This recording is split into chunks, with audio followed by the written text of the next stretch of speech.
Hey there, welcome back to Deep Purple Vibes. So, Deep Purple's 10 heaviest songs. Sounds straightforward, eh? Well, it's not, because heavy is one of those words that people throw around without ever stepping back to think about what they actually mean by it. So, before I give you my 10, I need to tell you what heavy means to me, and it comes down to three things. First, sonic density, and it's going to have distortion. The arrangement has to be thick, and it has to be driven. A big, clean sound isn't heavy. An orchestra isn't heavy. You need grit. You need the sound itself to have weight. Second, friction. I'm talking about how the notes move. Heavy riffs don't glide. They don't slide. They hit, they stop, they change direction hard. The movement between notes is abrupt, violent even. And third, intent. Is the band having fun? Does it swing? Or does it mean business? Because a song can be loud and fast and distorted and still not be heavy if the attitude behind it is playful. Heavy has a seriousness to it, a commitment. So those are my three criteria: sonic density with distortion, friction, and intent. So let's get into my unranked list of 10 Deep Purple heaviest songs. Let's start with the one that probably isn't surprising anyone. Hard Lovin' Man opens with a series of crashes, drums and guitars just slamming the door open, and then that bass line drops in, and it's not funky, it's not playful, it's ominous. Glover is setting a tone before anyone else even gets going.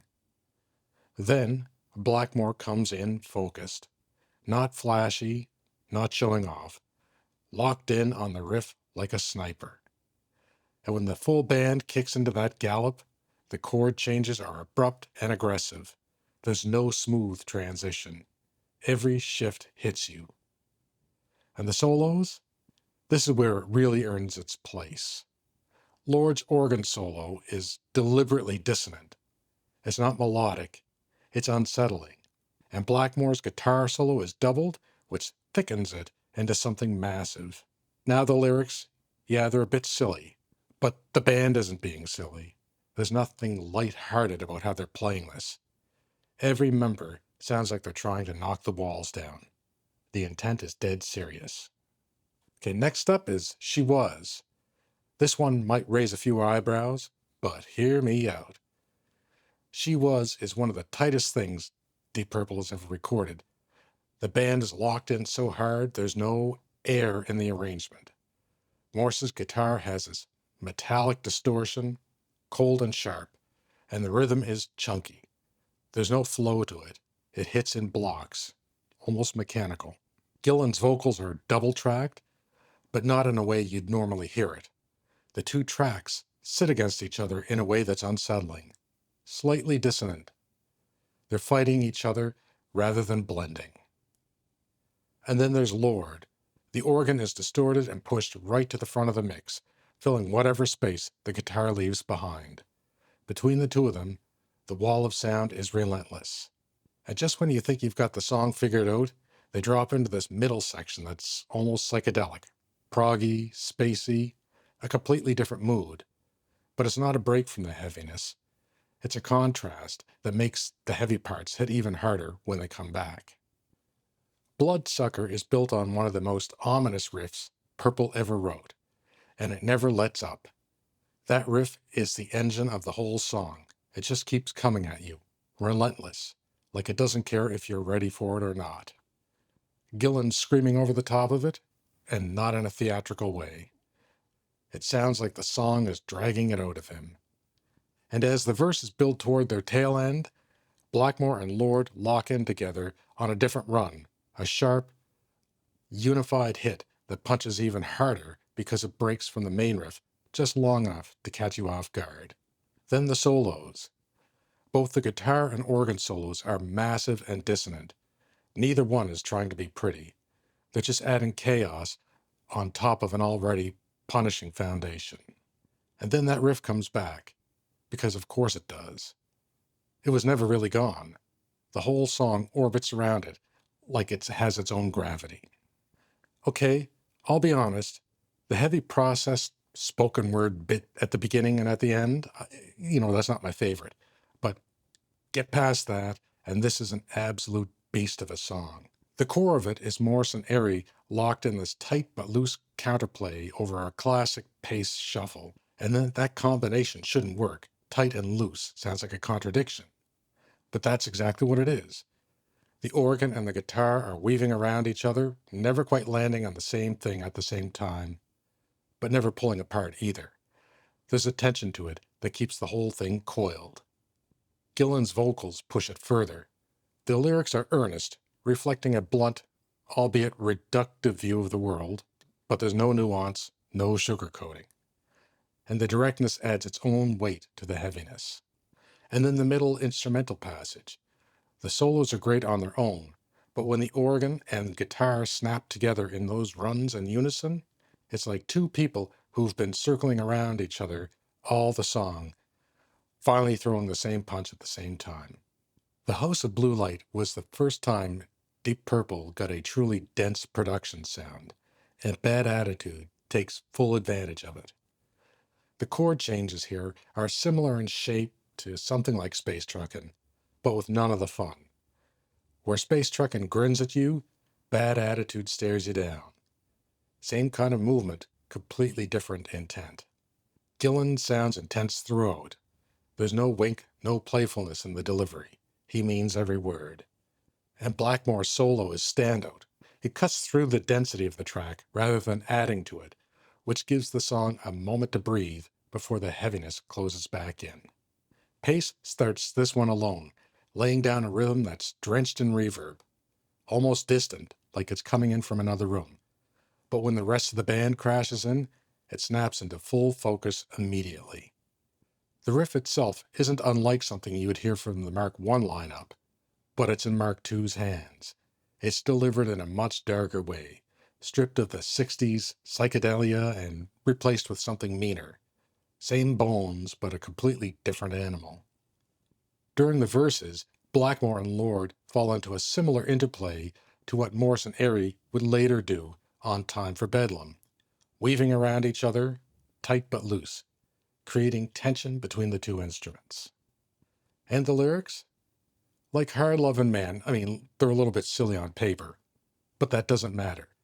The band is completely in sync on delivering something intense, and that commitment overrides everything. And then there's the solo. Blackmore strips it right back. Long, sustained notes over the drums with minimal backing. No fireworks. And it's incredibly effective. Seventh Heaven is a song that uses contrast as a weapon. It opens quietly, pulls back to a subdued middle section, and every time the main riff kicks back in, it lands harder because of what came before it. The quiet parts are the seasoning. They make the heavy parts heavier, kind of like MSG to salt. And that riff deserves the build-up. Morse's tone is thick and aggressive, with Lord's distorted organ locked right in step with it. Together, they create a wall that fills every corner of the mix. Underneath, Pace is driving the whole thing forward with fills that keep the rhythm constantly moving, never just sitting in a groove, always pushing, always adding momentum. Another one from the House of Blue Light, and again that dense production does a lot of the heavy lifting, literally. The main riff has a similar feeling to Rainbow's Spotlight Kid, that same driving, no-nonsense push. The drumming is very tight, very down the line. To me, honestly, it lacks some of that classic Pace magic for me. But what it loses out in swing, it gains in sheer blunt force. In the middle, the song takes a detour into a Baroque instrumental passage, guitar and organ trading off in something that's almost classical in structure. It's an unexpected turn, but it doesn't soften the song.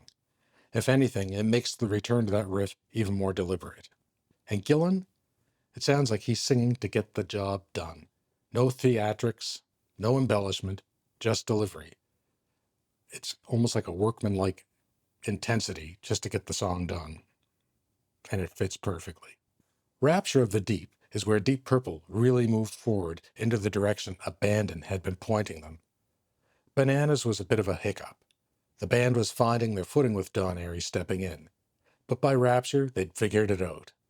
Money Talks kicks the album off, and it announces itself immediately.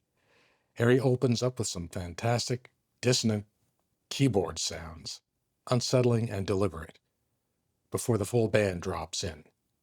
And when they do, everyone locks into the same intense, angular riff as Morse. There's no counterplay here, no interplay between instruments. They're all swinging the same hammer at the same time. It's mid-tempo, which works in its favor. It doesn't need speed. The weight comes from the density of the whole band committed to one punishing riff. And if you haven't heard the 20th anniversary remix, do yourself a favor. It's where the song really shines. The final entry on this list is also the newest, and it's the first song on the album with Simon McBride on guitar. Show Me is built on a descending, rhythmic progression that just drives downward relentlessly, and the production is a huge part of why it hits so hard. Everything is pushed to the front of the mix. The vocals and the drums don't sit back where you'd normally find them. The result is a wall of sound that, honestly, reminds me of Machine Head. Nothing is given room to breathe. Underneath it all, Glover's bass is thundering, not just filling the low end, but actively adding weight to every hit. And then there's the instrumental section.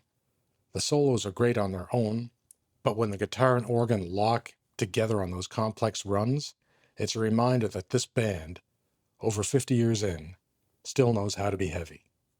So there you go, my 10 heaviest Deep Purple songs.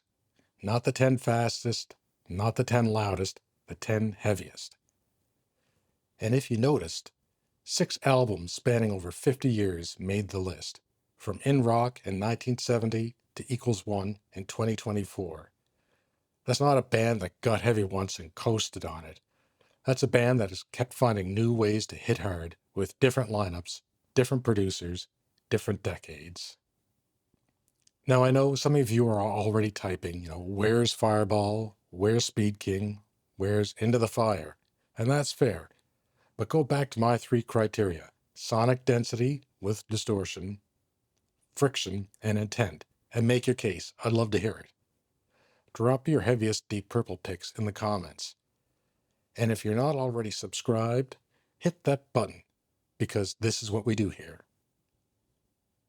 Have a great day.